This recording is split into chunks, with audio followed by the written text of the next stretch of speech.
পূর্ব দিকে বান্দরবনের উঁচু পাহাড়, বাংলাদেশের সবচেয়ে সুন্দর পাহাড়গুলো, আর পশ্চিমে বাংলাদেশের দ্বিতীয় বৃহত্তম sea beach Banshkhali sea beach, Khankhanabad থেকে ওই এরিয়াগুলোতে বাঁশখালী সি বিচ। এই অঞ্চলে কখনোই বৃষ্টি কখনোই অভিশাপ হয়ে আসেনি। আল্লাহর রহমত বৃষ্টি এই অঞ্চলে আশীর্বাদ হয়ে এসেছিল এতদিন ধরে। কখনোই বৃষ্টির পানি জমার কোনো অবকাশে ছিল না। পাহাড়ি ঢল বলি বা অতিবৃষ্টি, সব পানি চলে যেত সোজা সমুদ্রে। বড় বড় কয়েকটি নদী, খাল সব মিলিয়ে এখানে হয়তো ঘূর্ণিঝড়ে, জলোচ্ছ্বাসে সমুদ্রের দিক থেকে পানি উঠত, কিন্তু পাহাড়ের দিক থেকে যে ঢল কিংবা উজান থেকে যে নামা ঢল, ওই ঢল কখনোই হচ্ছে এই অঞ্চলের মানুষদের জন্য দুশ্চিন্তার কারণ হয়ে ওঠেনি কখনোই। কিন্তু এরপর শুরু হলো আমাদের উন্নয়ন। মানে এই উন্নয়ন যখন শুরু হয়ে গেল, সবাই তো খুবই আশাবাদী ছিল যে চরম ঝুঁকিপূর্ণ চট্টগ্রাম কক্সবাজার যে রোড, যেখানে অনেক আঁকাবাঁকা, অনেক চিকন রোড, 2 লেন রোড, যেখানে প্রায় হচ্ছে দুর্ঘটনা ঘটে, ওই অবস্থায় চট্টগ্রাম থেকে সোজা একটা রেল লাইন হবে। সারা বাংলাদেশের সমস্ত মানুষের মতো এই অঞ্চলের মানুষও আশা করেছিল যে এই রেল লাইনের মাধ্যমে এই অঞ্চলে আরও উন্নয়ন হবে, এই অঞ্চলের হচ্ছে জমিগুলোর দাম বেড়ে যাবে, মানুষের কর্মসংস্থান হবে, এই ধরনের আশা সবাই করেছিল। কিন্তু পরিকল্পনার অভাব, হঠাৎ করে নেওয়া ডিসিশন, তার উপরে এই অঞ্চলের যে ভূপ্রকৃতি, এটা নিয়ে পর্যাপ্ত গবেষণার অভাবে আজকে সেই রেল লাইনটা হয়ে গেল এই অঞ্চলের মানুষদের জন্য অভিশাপ। প্রতি বছর বন্যায় হাজার হাজার বাড়িঘর ডুবে যাচ্ছে, মানুষ মারা যাচ্ছে, যা কিনা এই অঞ্চলের জন্য একেবারেই নতুন। 91 সালের ঘূর্ণিঝড়ে এই অঞ্চলে প্রচুর মানুষ মারা গিয়েছিল, বিশেষ করে বাঁশখালী অঞ্চলে। কিন্তু এভাবে বন্যায় পানিবন্দী হয়ে থাকার যে অভিজ্ঞতা, এই অভিজ্ঞতা এই অঞ্চলের মানুষের কখনোই ছিল না। তো আমাদের এই গণতান্ত্রিক সরকারগুলো আসে, তারা উচ্চাভিলাষী যে প্রজেক্টগুলো নেয়, ওই প্রতিটি প্রজেক্টে ওনাদের নিজেদের লাভ, নিজেদের কিভাবে হচ্ছে কি পকেট ভারী করা যায়, টাকা পাচার করা যায়, এই ধরনের প্ল্যান করে তারা বড় বড় প্রজেক্টগুলো নেয়, যার কোনো পরিকল্পনা থাকে না। একটা সুষ্ঠু পরিকল্পনার অভাবে দেখা যাচ্ছে কি, এই যে চট্টগ্রামের যে টানেলটা করা হলো, আন্ডারগ্রাউন্ড টানেল, প্রতিদিন এখানে কোটি কোটি টাকা লস দেওয়া হচ্ছে, কোনো কাজে আসছে না।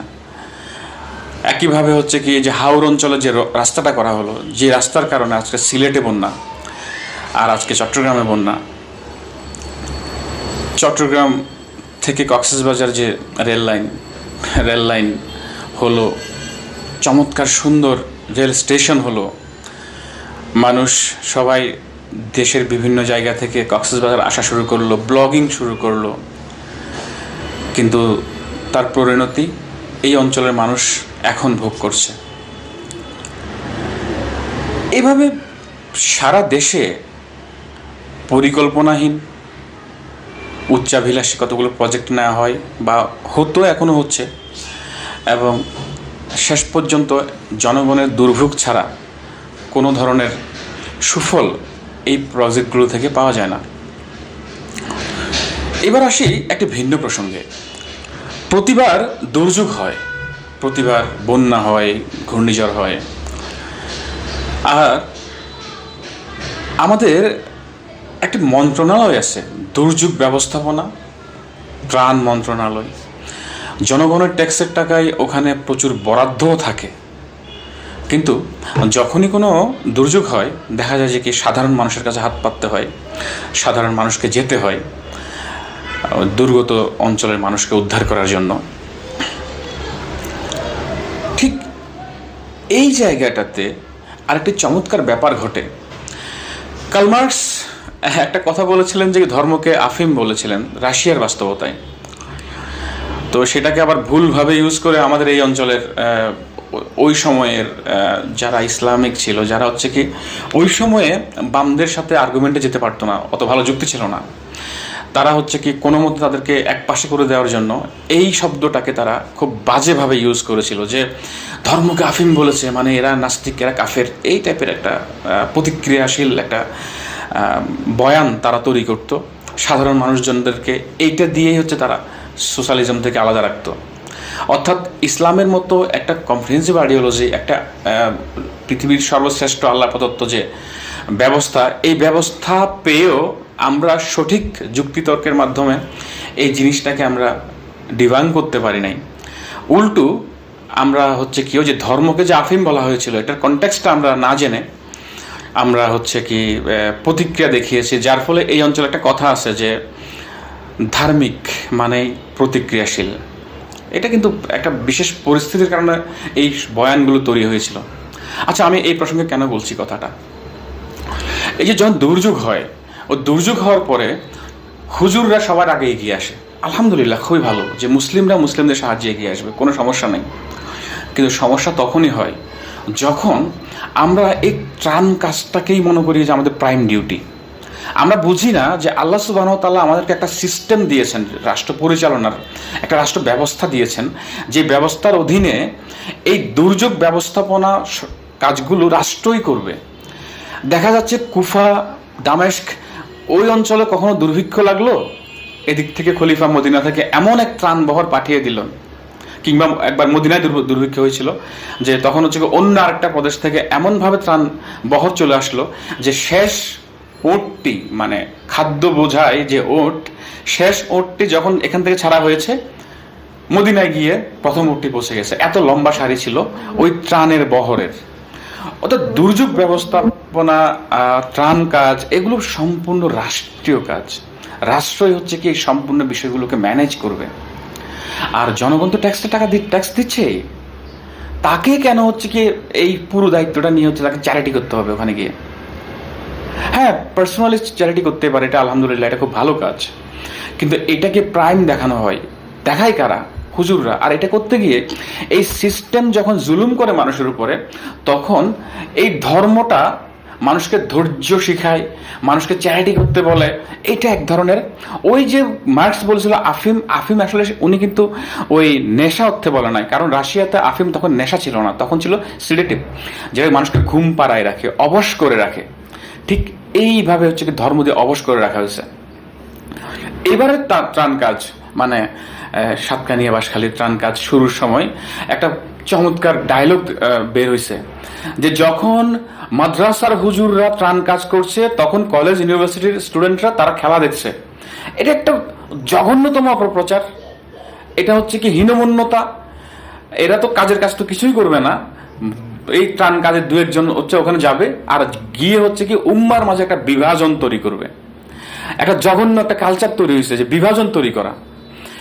এই স্টুডেন্টরা খেলা দেখুক বা যা দেখুক না কেন, জাতির যে কোনো বিপদ আপদে তারা ঝাঁপাই পড়ে সবসময়। এইটার কোনো আলাদা করার কোনো কারণই নাই। হুজুর বলেন, সাধারণ মানুষ বলেন, সবাই এই উম্মারই অংশ, সবাই এই দেশের নাগরিক। তাদেরকে আলাদা করার যে আমরা হচ্ছে কি অনেক দায়িত্বশীল, আমরা ইসলামিক, তাহলে আপনাদের ক্রাইমগুলো নিয়ে তাইলে এখন হচ্ছে কি এবার স্টুডেন্টরা, কলেজ ইউনিভার্সিটির স্টুডেন্টরা এবার হচ্ছে আপনাদের বয়ানগুলো দিয়ে দেখ আপনারা কি কি করেছেন। এই রোহিঙ্গা ইস্যু থেকে শুরু করে প্রত্যেকটা ত্রাণ কাজ, এই ত্রাণ কাজের আমি 10-12 বছর ধরে আমি প্রায় সময় বিপর্যয় হলেই, জানি না আমার বন্ধু বান্ধব বা আদার যে আত্মীয় স্বজন আছে তারা সবাই আমাকে জোর করে পাঠায় অনেক সময়, যে ভাই কিছু ত্রাণ আছে, তুমি যাও, তুমি গেলে আমরা ভরসা পাই, এটাও একটা কথাবার্তা। তো তখন যেতাম, আমি বন্ধ করে দিয়েছি একেবারে।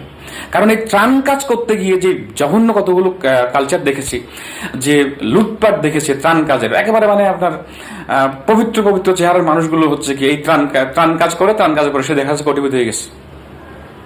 হ্যাঁ, ত্রাণ দিতে গিয়ে আমি কোনো মানুষকে দরিদ্র হতে দেখি নাই, কিংবা তার কোনো দৃশ্যমান কোনো ইনকামও নাই, সে ত্রাণ কাজ করতে গেছে, কিন্তু সে ত্রাণ কাজের পরে সে আচমকা ধনী হয়ে গেছে। এই কাজগুলো নিয়মিত হচ্ছে, এগুলো জঘন্য জঘন্য কাজ হচ্ছে এগুলো। কারণ কি, যেখানে রাষ্ট্রীয় ব্যবস্থাপনা থাকবে না, সঠিক জবাবদিহিতা থাকবে না, সেখানে এই জনগণের টাকা যখন কারো হাতে আসে, ইমান 1 লাখ টাকায় বিক্রি হয় না, কিন্তু ইমান ঠিকই 50 লাখ টাকা বিক্রি হয়ে যায়। হাতে চলে আসছে টাকা, এখন লোভে ধরে গেছে। এটা হর হামেশাই ঘটছে এগুলো, এই ত্রাণ কাজগুলোতে। হ্যাঁ, তো এই সমস্ত এগুলো নিয়ে যে বাড়াবাড়ি করা, উম্মার মাঝে বিভাজন তৈরি করা, যে আমরা হুজুররা দিচ্ছি, তোমরা খেলা দেখছো, এগুলো খুবই ফাজলাম। কিংবা চট্টগ্রামের লোকদের জন্য কেউ আসছে না, ফেনীর জন্য গিয়েছিল। ফেনীর জন্য ত্রাণ নিয়ে যাওয়ার অনেকগুলো কারণ আছে। ফেনীতে কেন এরকম দলে দলে চট্টগ্রাম থেকে, ঢাকা থেকে সবাই কেন আসছিল? সদ্য স্বাধীন একটা একটা ভাইব ছিল সবার মনে, সবার অন্তরে। আমরা স্বাধীন হয়েছি, আমরা সবাই মিলে দেশ গড়ব, একটা নতুন সিস্টেম আসবে, এই ধরনের আশা ছিল সবার মনে। এবং চরম অ্যান্টি ইন্ডিয়ান সেন্টিমেন্ট ছিল সবার মনে ওই সময়ে। আর ওই যে বন্যার পানিগুলো যে আসছিল, ওগুলো হচ্ছে কি ইন্ডিয়ার ছেড়ে দেওয়া যে পানি, এই জিনিসটা সবার অন্তরে গেঁথে গিয়েছিল। এবং এই চ্যালেঞ্জটা নিতে গিয়ে সারা দেশের মানুষ ফেনী, নোয়াখালী, লক্ষ্মীপুরে ঝাঁপিয়ে পড়েছিল। আমি চট্টগ্রামের মানুষ, আমি দীর্ঘ 2-3 মাস ওখানে যাওয়া আসা করেছি, ফেনী, লক্ষ্মীপুর, চট্টগ্রাম। এবং আমার শ্রদ্ধেয় বড় ভাই, বিশেষ আপনার নজরুল ইনস্টিটিউটের পরিচালক, বিখ্যাত গীতিকার লতিফুল ইসলাম শিবলি ভাই, উনার অ্যারেঞ্জমেন্টে, উনি যে কিছু ফান্ড অ্যারেঞ্জ করেছিলেন, আমার বন্ধু বান্ধব, আমার আত্মীয় স্বজন, সবার মিলিত যে ত্রাণটা আমি গিয়ে দিয়ে আসছি ওখানে। এবং এখানে কেন মানুষ গিয়েছিল দলে দলে, তার ফিলোসফিটা আমাদেরকে বুঝতে হবে, যে ওই সময়টা কেমন ছিল, ওই সময়ে মানুষের ইমোশনটা কোন জায়গায় ছিল, কেন তারা হচ্ছে কিভাবে ঝাঁপিয়ে পড়েছিল। এখনো যাচ্ছে, চট্টগ্রামে যাচ্ছে না তা কিন্তু না, কিন্তু প্রবলেমটা কোন জায়গায়। এখানে পলিটিক্যাল দলগুলো হচ্ছে কি যায়, ত্রাণ কাজ করে, কিন্তু ত্রাণের চেয়ে শো বেশি করে।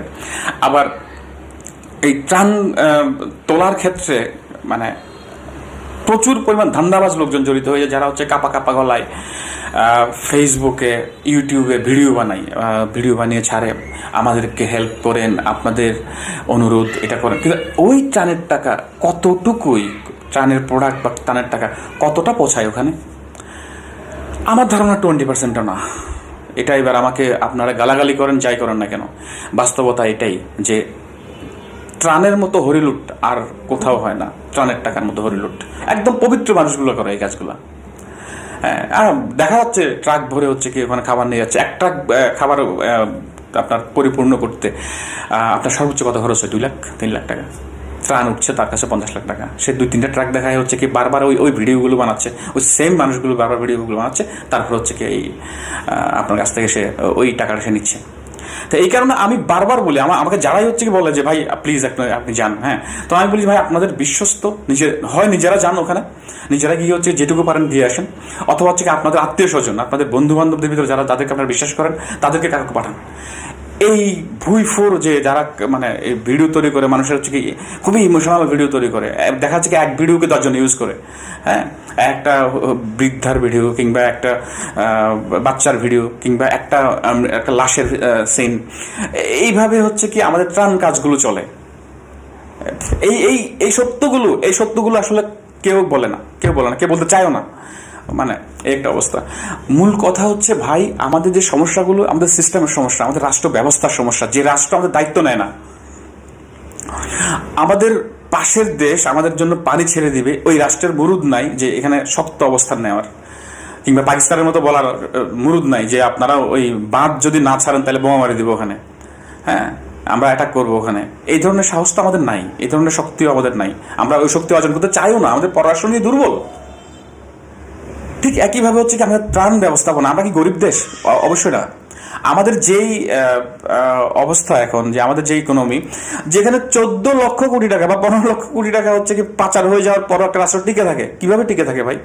অবশ্যই আমাদের ডোমেস্টিক ইনকাম আছে বলে, কিন্তু সেই জায়গাগুলোতে এই বিদেশিদের পরামর্শ শুনে আমাদেরকে কৃষিতে ভর্তুকি না দিয়ে, কৃষিতে হচ্ছে মানুষকে কাজে না লাগিয়ে, কৃষি বেসড যে এগ্রিকালচার বেসড যে শিল্পগুলো, ওগুলোকে ডেভেলপ না করে দর্জিগিরির মতো একটা দায় নিয়ে বসে আছে বাংলাদেশ, যেটাকে হচ্ছে কি সবচেয়ে অর্থকরী, আমাদের যে এক্সপোর্টের সবচেয়ে প্রধান খাত হিসেবে ধরা হয়।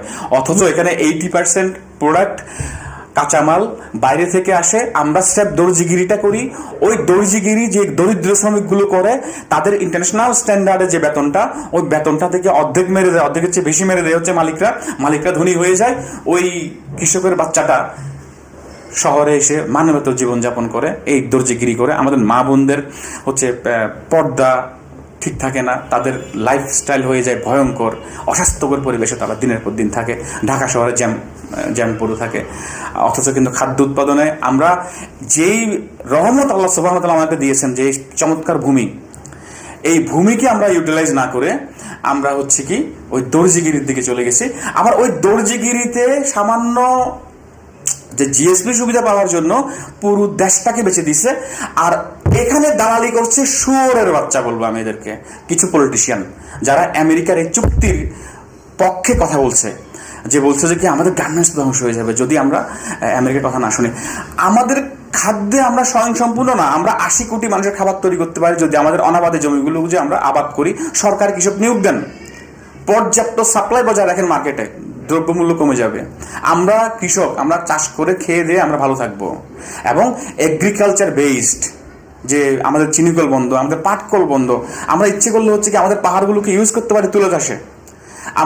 আমরা পাটকে প্ল্যান করে হচ্ছে কি আমরা পাট চাষ করতে পারি, পাটকলগুলো আমরা চালু করতে পারি, আমরা চিনিকল চালু করতে পারি। কিছুই করছি না। কিছু না করে কি করছি, আমরা দর্জিগিরি করছি। এবং এটাকে প্রধান অর্থকরী খাত হিসেবে আমরা জনগণের সামনে শো করছি। এবং এইটার অজুহাতে আমরা দেশ বেচে দিচ্ছি আমেরিকার কাছে, এবং তাদের কাছ থেকে আমরা উচ্চ মূল্যে খাদ্যপণ্য আমদানি করছি। এই যে জঘন্য কাজগুলো, এগুলো কবে বন্ধ হবে? আর ইসলামিক পলিটিশিয়ানরা, আল্লাহ সুবহানাহু ওয়া তাআলা, আল্লাহ রাসূল সাল্লাল্লাহু আলাইহি সাল্লাম আমাদেরকে কোন রাজনীতি শিখিয়েছেন? এই ব্যবস্থা পরিবর্তনের রাজনীতি। আর ওই ব্যবস্থা পরিবর্তনের রাজনীতিটা আমরা না করে আমরা চ্যারিটি করতে যাচ্ছি, এবং চ্যারিটিকে গ্লোরিফাই করছি। এবং চ্যারিটি যে হুজুরগুলা করে তারা হচ্ছে পুত পবিত্র, তারা মানে মহামানব একেবারে, মানে মানুষের পর্যায়ে পড়েও না, এরা মহামানব। আর যারা হচ্ছে রাজনীতির কথা বলে, ব্যবস্থা পরিবর্তনের কথা বলে, তারা উগ্রবাদী। অথচ এই সমস্ত সমস্যার সমাধান হচ্ছে কি রাষ্ট্র ব্যবস্থা পরিবর্তন। যখন এই রাষ্ট্র এই জনগণের জান মাল, অন্য বস্ত্র, বাসস্থান সবকিছুর দায়িত্ব নিতে পারবে, এবং এই উম্মাকে এক করবে খিলাফা রাশিদা প্রতিষ্ঠা করার মাধ্যমে। সেই কাজটা না করে গ্যাসের ত্রাণ দিতে, এবং এই ত্রাণের কাজগুলোকে আমরা গ্লোরিফাই করছি। ত্রাণ দেওয়া ভালো, কোনো সন্দেহ নাই, ত্রাণ দেওয়া একটা ভালো কাজ, এটা চ্যারিটি খুব ভালো কাজ। সাময়িক একটা বিপর্যয় তৈরি হয়েছে, আমরা সবাই মিলে হচ্ছে মানুষকে সাহায্য করবো, খুবই চমৎকার কাজ। কিন্তু এই চমৎকার কাজটা হচ্ছে কি, এটা হচ্ছে কি একটা পাশাপাশি করার মতো একটা কাজ, একটা মানে একটা সাইডে। আমাদের মেইন কাজটা কি? আমাদের মেইন কাজটা হচ্ছে রাজনীতি, এই ব্যবস্থা পরিবর্তন রাজনীতি। ওই জিনিসটা যদি না বুঝি, তাহলে আমি দিনই বুঝি নাই, আমি এই দ্বীনুল ইসলাম কিছুই বুঝি নাই আমি। আল্লাহ আমাদেরকে হেদায়েত দান করুক।